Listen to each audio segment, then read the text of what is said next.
আন্দোলনকে দমন করবেন। আজকে বন্ধুরা আমার আমি আর কথা বলাতে চাই না। আজকে আমাদের এই দিবসটি হচ্ছে global day of action invest in care now. এখনই সেবা খাতে বরাদ্দ বাড়াতে হবে। এটা আন্তর্জাতিক ট্রেড ইউনিয়ন এবং আন্তর্জাতিক গৃহশ্রমিক ট্রেড ইউনিয়ন ফেডারেশন তারা যৌথভাবে এই আহ্বানটি জানিয়েছেন।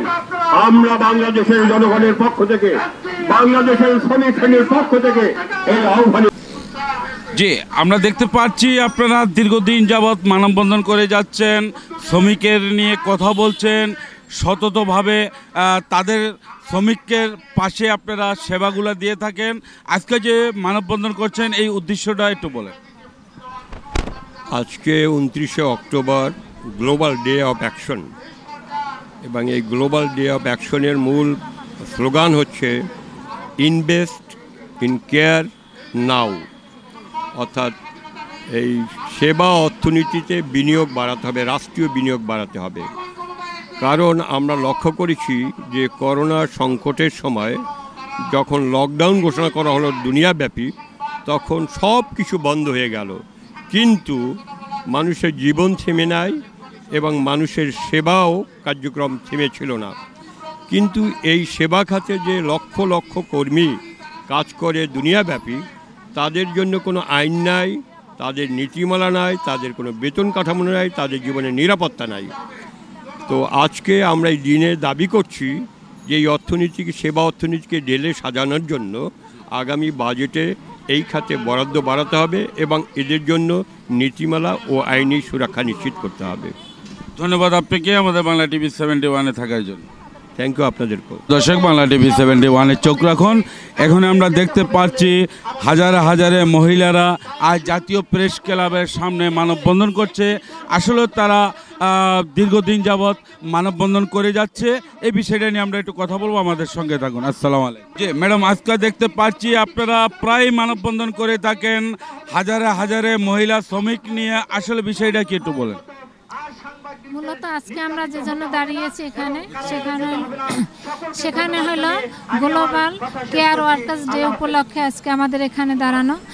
এবং আমরা এখানে আপনি জানেন গৃহ শ্রমিক, স্বাস্থ্য সেবা কর্মী সহ সকল শ্রমিকদের শোভন কাজের বরাদ্দ বাড়ানোর কারণে আমরা আজকে এখানে দাঁড়িয়েছি।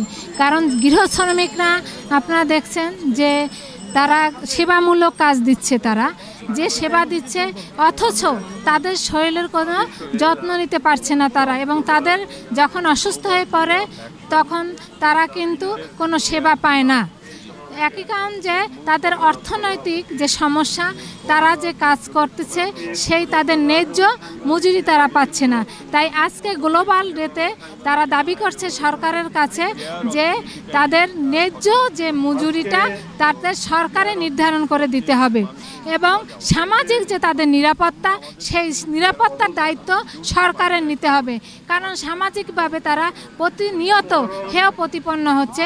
তারা যে বাসায় কাজ করছে সেই বাসায় তারা ধর্ষিত হচ্ছে, তারা অকালে প্রাণ হারাচ্ছে। কিন্তু তারা কিন্তু গ্রাম থেকে আসছে ভালো থাকার জন্য, ভালো খাবার জন্য, কিন্তু দেখা যাচ্ছে যে তারা কিন্তু তা থেকেও বঞ্চিত হচ্ছে। তার বিনিময়ে তারা গ্রামে ফিরে যাচ্ছে লাশ হয়ে।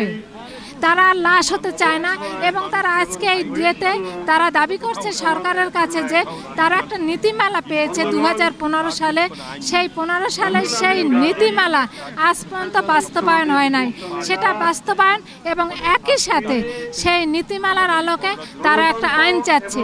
কারণ তারা যখন নির্যাতিত হচ্ছে, তাদের যখন মেরে ফেলা হচ্ছে, তারা যখন ধর্ষিত হচ্ছে, তখন তারা যখন থানায় যাচ্ছে, তারা যখন আইনের কাছে আশ্রয় নিচ্ছে, তখন তারা আইন পাচ্ছে না। কারণ তখন তাদেরকে বলা হচ্ছে যে আইন না থাকার কারণে তারা তাদের সেই আইনে আশ্রয় দিতে পারছে না।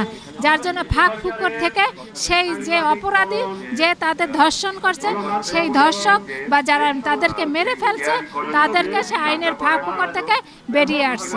ধন্যবাদ আপনাকে আমাদের বাংলা টিভি 71-এ থাকার জন্য। ধন্যবাদ।